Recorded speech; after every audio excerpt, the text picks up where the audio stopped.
Hello everyone, welcome back to the YouTube channel. It's the next thing that is so crucial to having project success and being a Cricut pro is to measure your projects. Nothing is more heartbreaking than not measuring your project or measuring it incorrectly. So what I mean by that, if we are trying to put vinyl on a t-shirt, we have to size it according to the t-shirt. And then after we measure our t-shirt physically, we can go in Design Space and change that size in there. But if we fail to do that, or we maybe just do it really quickly and guess on a number, it could be way too large or way too small for the material that we're using and the project that we're using it on, and that can just be devastating. So make sure that you pay attention and you measure. It is very professional. It is very cost-effective, time-saving when you measure twice and cut once with all of your projects. That will take you from a beginner to a pro faster than you know if you don't make as many mistakes when sizing your projects. All right, guys, number 10 is to make sure that you label your scraps, okay? So what I mean by that is after we get done cutting something and we have just a little bit of scrap left, label it. You, in an ideal world, would have two different vinyl scrap bins, one for HTV and one for adhesive vinyl. And sometimes, not so much on the adhesive vinyl, but with the HTV, it can be very tricky to know what is what. There is foil, there is Cricut brand, there is different brands, there is a Sportflex, there is everyday iron-on, there's iron-on light. There's so many different types of HTV, and you really don't want to get those confused. And you might be thinking, well, that's fine. Well, as I'm cutting it and as I throw it in the scrap bin, I know that this is regular iron-on, so I'm not going to forget that. But in 2-3 months, when you need it again, you might not remember exactly what it is because they do look very similar. So especially on HTV, make sure you write it on the shiny side, the transfer paper, where it's not going to matter as much, and just get a Sharpie and just write iron on. Okay, and that way everyone knows it's just regular iron-on. If it was Sportflex, you could write Sportflex. It was foil, you could write foil. Whatever it is, just make sure that you label your scraps, and that way you're not wasting time trying to sift through them and remember what they were or anything like that. As long as you continue to label them, they will be foolproof for you. It's not a secret that Cricut brand weeding tools are expensive. I think for one weeder, it's $9, and that can be pretty steep, especially with how many we go through. We like to bend ours and they break often. So it is a great idea to shop around for some non-Cricut brand alternatives for weeding tools that you guys will really enjoy. So the first one that we love to recommend is the Pen weeding tool. This is amazing. It's from 651 vinyl, and it looks like a regular ink pen, but the tip is a little needle, and it is great for weeding. This is an amazing product, and it actually has a lifetime warranty. So if you guys want to see this, I will link it down below. And also, guys, we went to Harbor Freight. We have a whole video about a lot of weeding tools you guys need from Harbor Freight, and I will link it down below. And we featured these two. This is a mini pick and hook set and a test probe set, and these guys were so cheap. The prices on these, I think he was like $2 and he was like $1.50 or vice versa. I mean, they're so cheap, and they're stainless steel. They're not going to go anywhere. They're very trustworthy, and they are great products. So definitely shop around. Don't feel compelled to only buy the Cricut brand weeding tools. Go out and see what you can buy, see what fits your style better, and see what you like the most. But definitely don't feel obligated to just get Cricut, because there's a lot of other great brands out there that do just as well, if not better. Next, I want to tell you all about fast mode. So if you guys have been here with us a while, you guys know that I personally do not like fast mode, but that does not mean that I do not want to tell you guys about it, because I want you all to make your own choice about fast mode. So fast mode is, again, like the more and less pressure down drop menu on Design Space. It is another little Design Space feature that you guys have the opportunity to take advantage of. So fast mode for the Cricut makers and Cricut Explorer Airs and Explorer Air 2s, I think, have them.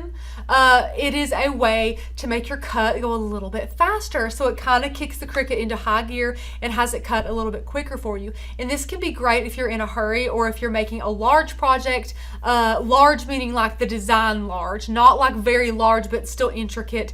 It can help speed up that process. However, we do want to caution you, because as Cricut is so smart to give you guys fast mode, sometimes you really do not need to use it. If you're using lighter cardstock, printer paper, paper, vellum, tissue paper, anything like that, do not use fast mode. It is just not worth shredding your material if the possibility arises and your Cricut does not cut it properly. That's not to say that I think Cricut does not cut as concise on fast mode.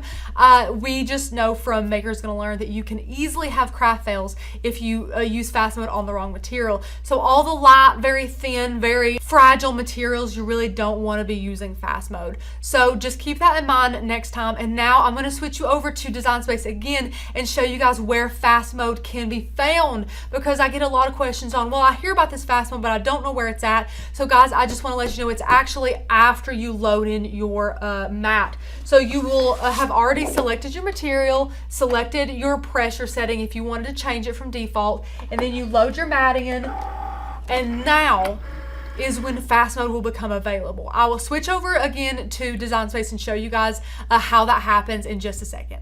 So guys, here is Design Space, and you do not see it now because it is a little bit hidden, but under number 2, you can see number 3 it says press go, and then there's a little toggle switch for fast mode. Well, you can't click it now because you haven't loaded in your mat. So I'm just gonna reload in this mat just like I showed you a second ago, and watch the screen.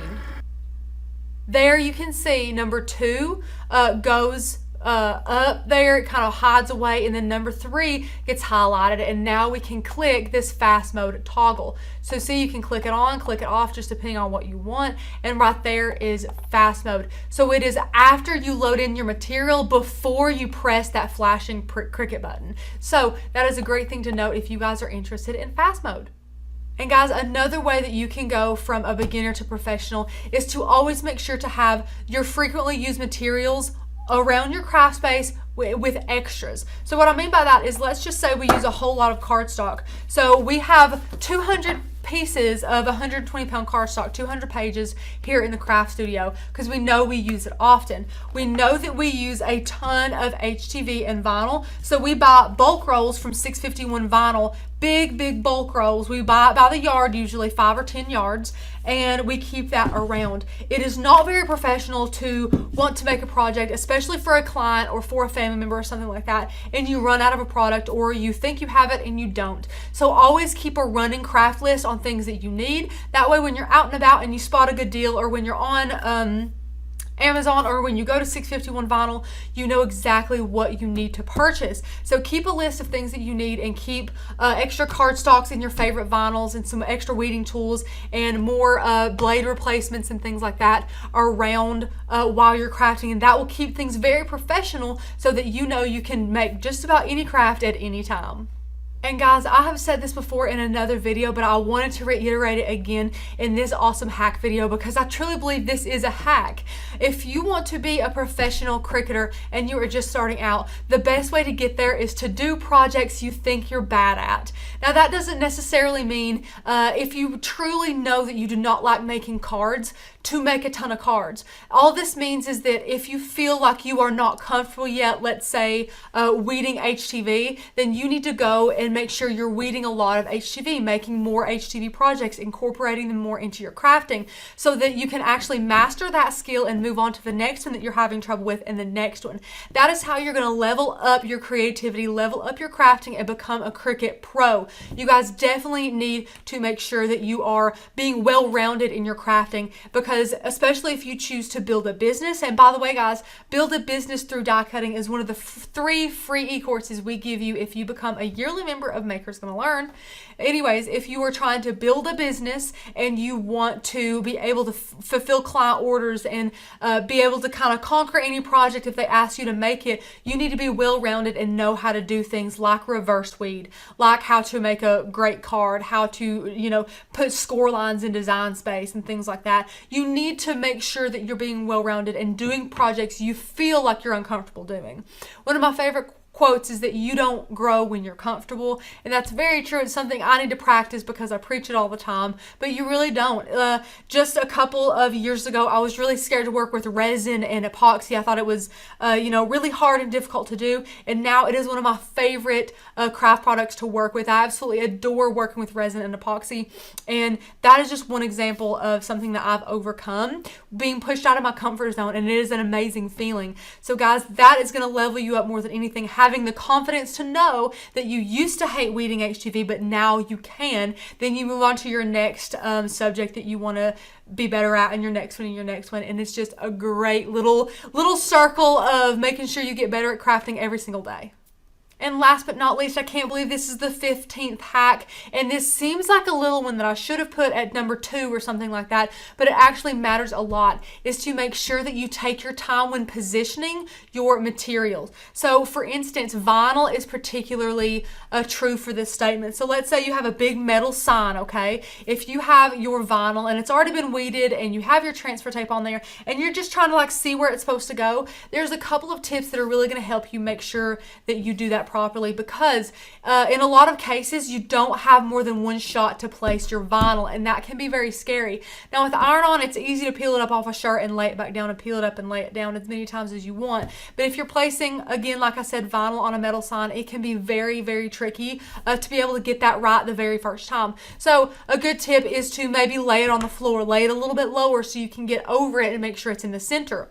Pull it tight on the edges, pull your transfer tape so it is flat. Don't let it kind of curve down in the middle to where you can't really see if it's in the middle or not. We like to pull it tight and to look over it and make sure that it is in the center. And then another thing we like to do is start in the middle. So once you have it and you like where it's at, poke your finger right in the middle of your design and work your way out from the inside. But guys, with a couple of those tips and tricks, you will have mastered your vinyl placement and HTV placement and things like that. But just keep in mind that it might be trickier than you think to place your vinyl onto a sign or something like that, and just be mindful of that and make sure that you know that once you place it, if you don't like where it is very hard to remove vinyl from something like a slick metal sign. You really just basically have to peel all the vinyl up and restart again with different, with a new cut file, because usually it just doesn't work out that way. So just keep that in mind, that it can be very, very tricky. That was a lot of hacks, guys. I hope that you enjoyed all of them. I hope that you guys are ready to level up in your crafting and you take some of these home and you use them every day. Let me know in the comment section below which ones you really enjoyed and which ones you're going to implement today. I hope that you had a lot of fun learning all of these, because I had a lot of fun teaching them. As always, guys, give this video a thumbs up and subscribe if you haven't already to see more amazing videos like this. Don't forget that if you want to be in on our amazing crafting community, to check the first link in the description below. If you love videos like this, then you will adore our membership and all we have to offer. Thanks for watching, guys. I'll see you in the next video. Bye.